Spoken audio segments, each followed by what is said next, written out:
Bismillahirrahmanirrahim. Assalamualaikum warahmatullahi wabarakatuh. Perkenalkan, nama saya Fitriyanti Dwi, mahasiswa S2 Teknik Elektro di Universitas Hasanuddin. Pada pertemuan kali ini, saya akan membahas tentang review jurnal yang telah saya baca pada mata kuliah Ekonomi Energi. Baik, langsung saja kita mengulas jurnalnya sebagai berikut.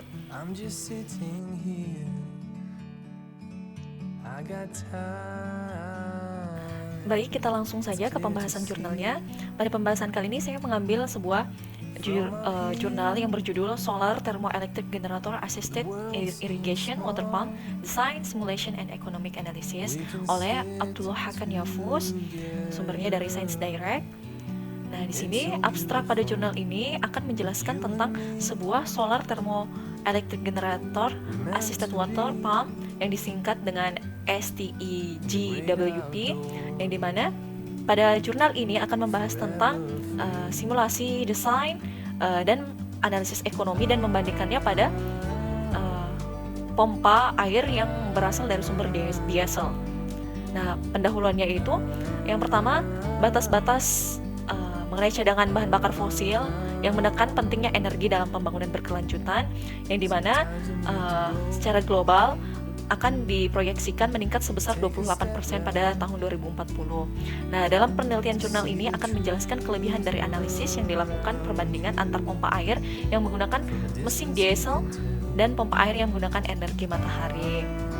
Pada jurnal ini juga akan memaparkan desain simulasi dari pompa air, solar cell, dan analisis ekonomi dari segi biaya dan jangka usia perawatan. Nah, pada penelitian ini juga bahan sel surya yang digunakan adalah Solar Thermoelectric Generator Assisted Water Pump untuk sistem irigasi pertanian yang telah diusulkan dan dianalisis. Untuk satu modul sel generator termoelektrik surya dengan mata rata-rata nilai radiasi Turki dirancang dengan parameter listriknya dan dihitung di lingkungan laboratoriumnya. Jadi pada jurnal ini membahas sebuah rancangan pompa air yang mengambil kondisi geografis di lokasi Turki, wilayah Turki. Nah, pada isi jurnal ini akan membahas tentang material pompa air sendiri, metodenya dengan seleksi pompanya dan penggaliannya dan percobaannya. Lanjut ke bahan metode.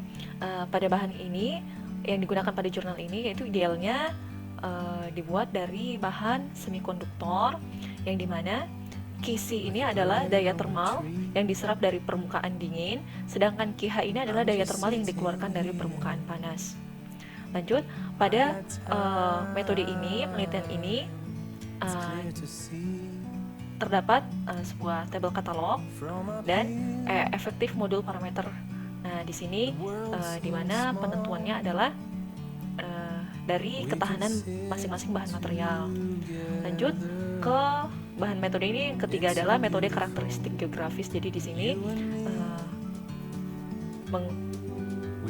menampilkan sebuah kondisi rata-rata perakiraan panas di daerah Turki pada 1 tahun, yaitu dari Januari dan Desember, sehingga didapatkanlah sebuah rata-rata durasi penyinaran matahari seperti itu. Terus untuk yang keempat yaitu metode pemilihan pompa, yang dimana di sini membahas tentang rata-rata matahari per hari dan rata-rata berapa air yang digunakan dalam sehari. Terus di sini ada total juga, totalnya berapa. Lanjut ke pembahasan yang kelima yaitu menentukan daya yang dibutuhkan. Ya, di sini jika sudah didapatkan berapa daya air yang diperlukan, maka di sini akan ditotal berapa daya yang harus dihasilkan untuk bisa memompa sebuah sumur atau air. Nah, di sini eksperimennya dulu untuk pengujiannya itu dilakukan di laboratorium ruangan ber-AC. Nah, untuk di sini ada pada gambar selanjutnya bahwa arus dan tegangan subpermukaan dan jumlah radiasi yang diukur dalam pengaturan eksperimental. Nah, sehingga didapatkan sebuah pengukuran daya, pengukuran arus dan tahanannya. Nah, seperti ini gambarnya. Yaitu untuk laboratorium ada halogen lamp, di mana sini ada rangkaiannya. Lalu di sini ada photovoltaic panelnya, lalu ada baterainya. Nah, di sini adalah struktur STEGP-nya, yang mana ada copper plate, ada Thames, ada copper pipe. Di sini ada pipa tembaga, di sini ada water keluaran air, di sini adalah water input masukan airnya. Seperti ini disusunnya bahan-bahannya. Nah, pada hasil analisis ini, pengaturan pada gambar yang dipasang seperti gambar sebelumnya itu dapat mendapatkan karakteristik listrik dari sistem STEGWP. Sistem ini diuji di ruangan ber-AC yang ditetapkan pada suhu 18 derajat Celcius, dan sistem pendingin air yang bekerja secara independen digunakan sebelum memulai eksperimen. Sistem sirkulasi dioperasikan. Ketika suhu air mencapai suhu yang diinginkan, eksperimen akan dimulai. Jarak antara pengaturan eksperimental dan lampu halogen disesuaikan dengan jumlah radiasi, yaitu 578 watt-hours meter bucu sangkar. Dua eksperimen yang berbeda tanpa beban. Yang satunya lagi itu dilakukan menggunakan beban, yang dimana dioperasikan dengan baterai eksternal. Suhu permukaan tegangan, output termoelektrik generator diukur, dan perbedaan suhu dihitung hasil eksperimennya, maka diperoleh adalah RL-nya 0,7 ohm ke output termoelektrik generator, sehingga didapatkan hasil seperti ini, yaitu suhu panel dan rata-rata dan tegangan rata-ratanya seperti ini. Dan pada waktu 30 menit, 25 menit, 15 menit. Nah, pada hasil analisisnya ini, parameternya itu ada tegangan, daya maksimal, efisiensi, tahanan, dan arus. Yang dihitung adalah tegangan ini, parameternya. Ini adalah hasil analisisnya, perhitungannya. Nah, didapatkanlah daya maksimalnya terhadap tahanannya.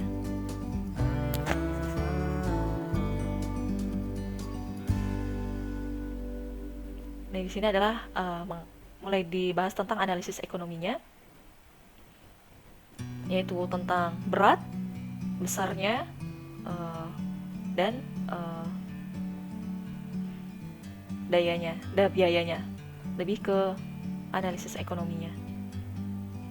Nah, pada perbandingan analisis ekonominya didapatkan seperti ini. Ini adalah photovoltaic powered water pump system cost. Didapatkan bahwa totalnya itu sebesar $4.660, sedangkan untuk STEGP-nya biayanya $8.306, sehingga didapatkan sebuah perbandingan analisis ekonomi yang dimana untuk sistem cost, yaitu untuk awal ya, untuk STEG yaitu menghabiskan memang lebih mahal biaya pada sistem awalnya, yaitu sebesar $6.815. Namun dan untuk diesel sendiri hanya $600 saja. Namun untuk sisi bahan bakar, biaya dan konsumsinya, STEGP ini tidak memerlukan sebuah biaya. Photovoltaik juga tidak memerlukan sebuah biaya. Namun diesel ini memerlukan setidaknya $1 per hari untuk biaya bahan bakar. Nah, untuk maintenance 1 tahunnya itu tidak ada biaya. Sedangkan untuk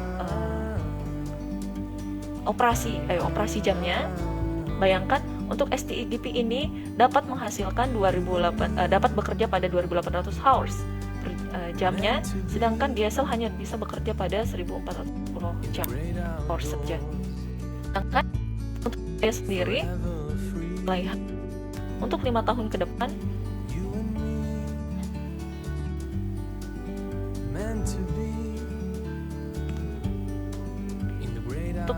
depan, yaitu bisa dicapai bahwa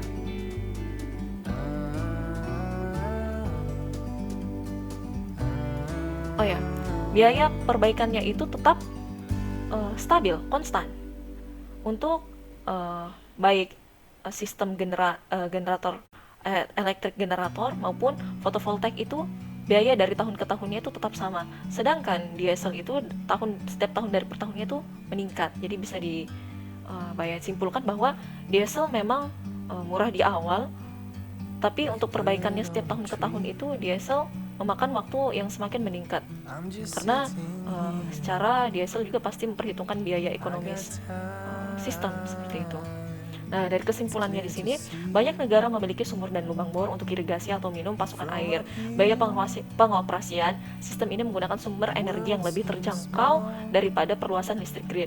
Untuk alasan ini, studi tentang sistem pompa air yang menyediakan daya dari sumber energi terbarukan telah dipercepat. Sistem irigasi dengan photovoltaic panel menjadi lebih umum dari hari ke hari. Studi terus berlanjut pada termoelektrik generator surya berdasarkan efek termal matahari. Studi dibawa untuk penggunaan dari satu modul yang dibuat. Nah, parameter output diperoleh dengan melakukan tes sistem termoelektrik generator power yang dirancang menggunakan parameter ini. Sehingga kesimpulannya juga yaitu dalam kondisi yang sama, sistem diesel, fotovoltaik dan termoelektrik generator dianalisis secara ekonomi. Ketika temuan dievaluasi dalam sistem penyimpanan irigasi dan air minum yang dipasang dengan satu pompa submersible, pompa diesel memiliki biaya pengaturan terendah. Sistem fotovoltaik menjadi lebih menguntungkan daripada sistem diesel setelah 3 tahun. Nah, sistem termoelektrik generator mencapai efisiensi yang sama dengan sistem diesel setelah 5 tahun. Sistem binaan fotovoltaik ditemukan lebih menguntungkan daripada sistem termoelektrik generator yang dibantu. Nah, tetapi untuk termoelektrik generator dapat menghasilkan daya 24 jam dengan efisiensi 3 kali lebih banyak ketika dianggap sebagai durasi sinar matahari rata-rata hariannya hanya 7,2 jam di Turki. Nah, jika perbedaan suhu ditingkatkan menjadi 100 derajat Celcius untuk desain yang sama, daya output akan meningkat 3 kali lipat. Sementara termoelektrik generator mengubah sebagian panas yang diterapkan ke permukaan panas menjadi energi listrik. Mesin panas menghilangkan sisanya dengan menggunakan sistem perpindahan panas yang dipengaruhi oleh kinerja sistem termal. Untuk alasan ini, sistem penyimpanan termal perubahan fase dan sistem perpindahan panas telah menjadi fokus teknologi termal matahari untuk produksi energi tanpa gangguan. Nah, pada kesimpulannya yaitu lagi sistem termoelektrik generator ini dengan bahan berkualitas akan menjadi alternatif untuk mengurangi biaya energi di wilayah yang terisolasi tidak ada listrik seperti itu. Jadi ini termasuk menurut saya jurnal yang sangat bagus karena membandingkan dan memanfaatkan tidak hanya pada fotovoltaik tapi juga manfaatkan pada termal energi surya yang dihasilkan untuk menghasilkan listrik seperti itu dan lebih efisien. Jadi tidak harus mengandalkan tidak perlu lagi khawatir bahwa akan mendung atau hujan karena ada termoelektrik generator sendiri yang bisa menyerap panas dari matahari yang dihasilkan di lingkungan tersebut. Sekian persentase saya mengenai jurnal pada pembahasan ekonomi energi. Semoga bermanfaat dan mohon maaf jika terdapat banyak kekurangan maupun salah kata. Wabillahi taufik wal hidayah. Wassalamualaikum warahmatullahi wabarakatuh.